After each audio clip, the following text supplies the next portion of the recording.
नमस्कार, आप देख रहे हैं न्यूज़ 8। 2024 की साझा चुनावी रणनीति बनाने के लिए आज 16 दल पटना में जुटे।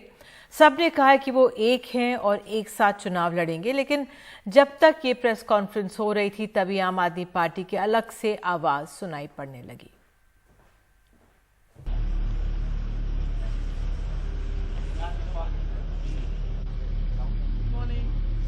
शुक्रवार को पटना में कई घंटे चली विपक्षी दलों की बैठक।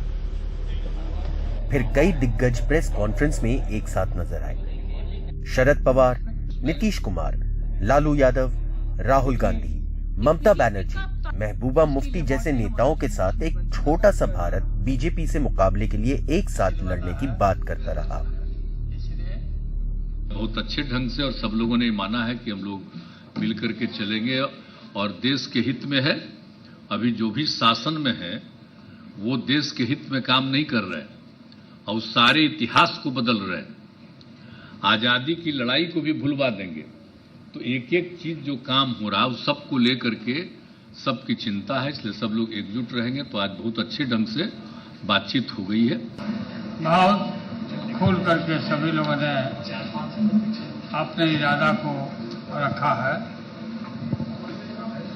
और ये तय हुआ है कि शिमला में अगली बैठक होगी, उसमें हम लोग आगे के और कार्यक्रम किस तरह से क्या हो वो हम लोग तय करेंगे, चर्चा करेंगे। हिंदुस्तान की नींव पर आक्रमण हो रहा है, फाउंडेशन पर, इंस्टीट्यूशंस पर, आवाज पर बीजेपी और आरएसएस आक्रमण कर रही है। मैंने मीटिंग में भी कहा यह विचारधारा की लड़ाई है और इसमें हम सब एक साथ खड़े हैं। पटना से शुरुआत हुआ है, मीटिंग अच्छा हुआ है। 3 चीज नजदीक में है जो रिजॉल्व हुआ है। नंबर 1, वी आर यूनाइटेड, हम लोग एक है। दूसरी बात है, वी विल फाइट यूनाइटेडली, ये दूसरी बात है, हम लोग एक साथ में लड़ेंगे। आज जब हम देख रहे हैं कि जिस तरह मुल्क के अंदर लोगों के साथ जो व्यवहार किया जा रहा है, खासकर जो माइनॉरिटीज है, जिस तरह डेमोक्रेसी को अंडरमाइन किया जा रहा है, तो उसके लिए हम सब इकट्ठे हो गए हैं। और हमारे पास तो ज्यादा ताकत नहीं है। जम्मू कश्मीर में 5-6 सीटें हैं, पर हम समझते हैं कि आइडिया ऑफ इंडिया का जितना सपोर्टरी और वोटरी जम्मू कश्मीर है, शायद कोई ऐसा नहीं होगा। तो हमारी कोशिश यही रहेगी कि हम गांधी के मुल्क को गोडसे का मुल्क बनने नहीं देंगे। लेकिन इस प्रेस कॉन्फ्रेंस में वो चेहरा नहीं दिखा जिस पर सबसे ज्यादा नजर थी। आम आदमी पार्टी की ओर से केजरीवाल बैठक में रहे, लेकिन अपनी शर्त साफ कर दी। अध्यादेश के खिलाफ कांग्रेस समर्थन दे तब समर्थन की सोचे।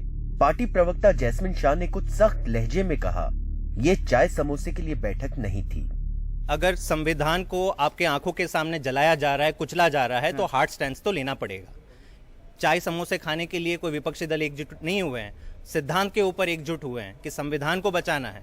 और संविधान को दिल्ली में भी बचाना है, केरल में भी बचाना है, तमिलनाडु में भी बचाना है। ये आप एक पिक एंड चूज नहीं कर सकते।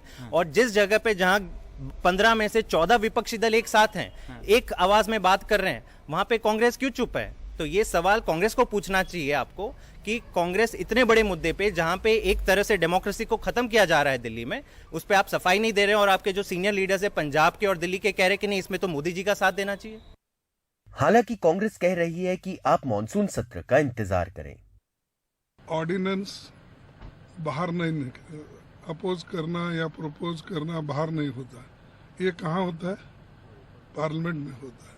ये क्यों ऐसा बाहर इतना उसका प्रचार हो रहा है मुझे मालूम नहीं। तो 18-20 पार्टियां मिलकर हम निर्णय लेते हैं सदन में क्या चाहिए, किस चीज को अपोज करना चाहिए, किस चीज को स्वीकार करना चाहिए।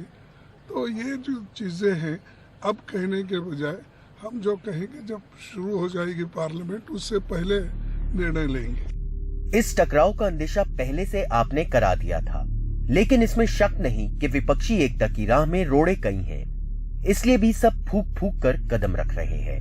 इसीलिए पहली बैठक में ना संयोजक चुना गया, ना एजेंडे पर मोहर लगी। ये जरूर तय हुआ कि अगली बैठक जुलाई के दूसरे हफ्ते में शिमला में होगी। पटना से मनीष कुमार की रिपोर्ट, एनडीटीवी इंडिया।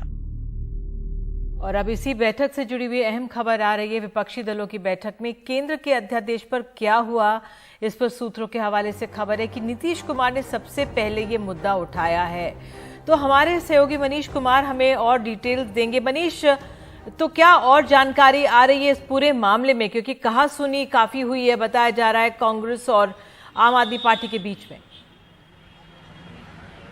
देखिए, आज की बैठक के मेजबान नीतीश कुमार थे, तो उन्होंने पहले अध्यादेश का मुद्दा उठाया, कहा कि सभी पार्टियों ने इसका विरोध किया है तो इस पर बैठकर बातचीत हो जानी चाहिए, जिस पर अरविंद केजरीवाल थोड़े से आक्रामक हुए और उन्होंने कहा कि इसी बैठक में कांग्रेस पार्टी को अपना फैसला साफ करना चाहिए। तब कांग्रेस पार्टी के दो शीर्ष नेता, पार्टी के अध्यक्ष मल्लिकार्जुन खड़गे और राहुल गांधी ने ये साफ किया कि देखिए, इस अध्यादेश को बीजेपी द्वारा लाए गए किसी भी अध्यादेश को समर्थन करने का सवाल ही कहाँ है, लेकिन हमारी पार्टी में विचार विमर्श का एक तरीका है। लोकसभा के में जो नेता होते हैं, राज्यसभा में जो नेता होते हैं, उनसे विचार विमर्श किया जाता है और अन्य लोगों से हम अभी बैठ के कर रहे हैं।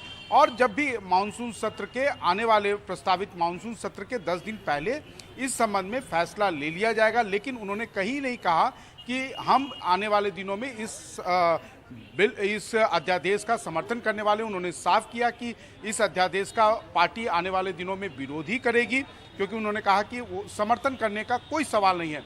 इस पर अरविंद केजरीवाल थोड़े से अड़ गए थे कि आज ही जो रिजोल्यूशन पास हो या आज बैठक के बाद जो भी स्टेटमेंट हो, उसमें ये चीज़ें, ये बातें रिफ्लेक्ट होनी चाहिए कि कांग्रेस पार्टी विरोध करेगी। इस पर उस बैठक में शामिल कई नेताओं ने, यहाँ तक कि नीतीश कुमार ने भी कहा कि ये अभी कोई उचित मुद्दा नहीं है। उमर अब्दुल्ला ने कहा कि देखिए, ये बैठक जो है केवल आपके बातों को विचार करने के लिए नहीं बुलाई गई। अगर शायद हमें मालूम होता कि केवल आप ही का मुद्दा यहाँ पर रहेगा तो हम शायद इस बैठक में आते भी नहीं। अलग अलग है। फिर एक के बाद एक, वो चाहे पश्चिम बंगाल की मुख्यमंत्री ममता बनर्जी हो, झारखंड के मुख्यमंत्री हेमंत सोरेन हो, सब ने एक तरह से काउंसलिंग करने की कोशिश की। उसके बाद कांग्रेस पार्टी के नेताओं ने उसी बैठक के दौरान प्रियंका कक्कर का जो आज एक बयान आया था, उसकी ओर उन्होंने ये दिखाया कि देखिए, ये बयान आपकी पार्टी की तरफ से जब ये बैठक चल रही है तब ये बयान आया है। उस पर अरविंद केजरीवाल का कहना था कि वो पार्टी में अभी नहीं आई हैं और इस जो स्टेटमेंट है उसको उनका अप्रूवल प्राप्त नहीं है। लेकिन थोड़े से वो कहीं ना कहीं इस बैठक में आइसोलेटेड हो गए थे। हालांकि वो पहले जो कल, आपको अगर याद हो निधि, तो कल ये कहा गया था कि वो बैठक का बहिष्कार कर सकते हैं, लेकिन वो पूरी बैठक में भी बैठे रहे। बैठक के बाद जो है उन्होंने जो सभी नेताओं के साथ लंच भी किया और बाद में प्रेस कॉन्फ्रेंस के पहले उन्होंने कहा कि उन्हें दिल्ली जाना है, इसलिए वो निकल रहे हैं।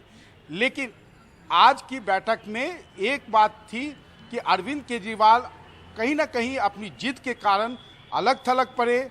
कांग्रेस पार्टी ने साफ किया, इशारों में खुलकर कहा कि हम इस अध्यादेश का समर्थन करने का कोई सवाल नहीं है, लेकिन अगर आप इस तरीके से दबाव डालेंगे तो वैसे में वो कोई स्टेटमेंट देने वाले नहीं हैं।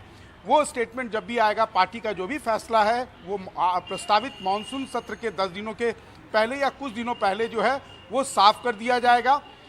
तीसरी बात यह है कि आज की बैठक में निधि, इसके अलावा कि ये फैसला हुआ कि इस जो भी गठबंधन है, जो इसका नाम क्या होगा, इसके कन्वेनर कौन होंगे, इसका कार्यक्रम क्या होगा, वो आने वाले दिनों में, यानी कि 12 जुलाई को जब शिमला में बैठक होगी तो उसमें फैसला लिया जाएगा। बिल्कुल, बहुत बहुत धन्यवाद। और तमाम ऐसी जानकारियां सामने आती रहेंगी इस बैठक को लेकर जो ये हुई है, तनातनी की भी, एकजुटता की तो तनातनी की भी। बहरहाल आइए आगे बढ़ते हैं। केंद्रीय गृह मंत्री अमित शाह जम्मू कश्मीर के दौरे पर गए हुए हैं, लेकिन उनकी नजर पटना में चल रही बैठक पर भी थी और जम्मू की एक रैली में उन्होंने परिवारवाद पर एक बार फिर से निशाना साधा और कहा कि सालों से 3 परिवारों के शासन में विकास रुका रहा है। गृह मंत्री अमित शाह ने जम्मू से विरोधियों पर निशाना साधा, लोगों को याद दिलाया कि परिवारवाद की वजह से यहाँ न विकास हो पाया है और न ही आतंक का खात्मा। उन्होंने कहा कि ये लोग 42,000 मौतों के लिए जिम्मेदार हैं। 42,000 लोग आतंकवाद की भेंट चढ़ गए और ये लोग कहते हैं हमें धारा 370 संभाल के रखनी चाहिए। गृह मंत्री ने दावा किया कि जब से प्रधानमंत्री नरेंद्र मोदी की सरकार आई है तब से जम्मू कश्मीर की तस्वीर बदली है। उन्होंने आंकड़े देते हुए बताया कि यूपीए के कार्यकाल के 10 साल यानी 2004 से 14 के बीच जम्मू कश्मीर में जहां 60,327 आतंकी घटनाएं हुई थीं, वहीं मोदी सरकार के आने के बाद यानी 2014 के बाद सिर्फ 2350 आतंकी वारदातें हुई हैं, यानी 70% गिरावट। जहां यूपीए के वक्त 2056 नागरिक मारे गए थे, वहीं मोदी सरकार जब से आई है तब से सिर्फ 370 मारे गए हैं। यही नहीं, अनुच्छेद 370 हटाए जाने के बाद 47 महीनों में सिर्फ 32 हड़तालें की गई हैं और पत्थरबाजी में भी 90% गिरावट आई है। 23 जून को बीजेपी बलिदान दिवस के रूप में मनाती है। गृह मंत्री ने लोगों को याद दिलाया कि श्यामा प्रसाद मुखर्जी किस तरह धारा 370 लगाए जाने के विरोध में थे। धारा 370 निरस्त हुई है तो इसका एकमात्र कारण श्यामा प्रसाद जी का बलिदान और उनका हौसला और संकल्प। आज श्यामा प्रसाद जी का बलिदान दिन है, मगर मैं जानता हूं श्यामा प्रसाद जी की आत्मा जहां पर भी होगी बड़े सुकून के साथ होगी, क्योंकि 5 अगस्त 2019 को मोदी जी ने धारा 370 को निरस्त कर दिया है। शाह श्रीनगर में अमरनाथ को लेकर एक हाई लेवल मीटिंग की अध्यक्षता कर शनिवार सुबह दिल्ली वापस आ जाएंगे, क्योंकि गृह मंत्रालय ने मणिपुर को लेकर एक ऑल पार्टी मीटिंग बुलाई हुई है। नई दिल्ली से नीता शर्मा, एनडीटीवी इंडिया के लिए।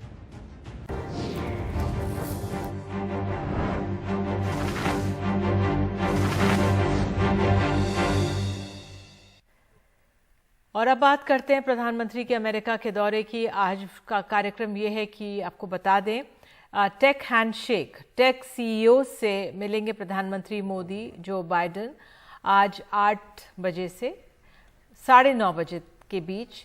प्रधानमंत्री मोदी और अमेरिका के राष्ट्रपति जो बाइडेन की मुलाकात हो रही है।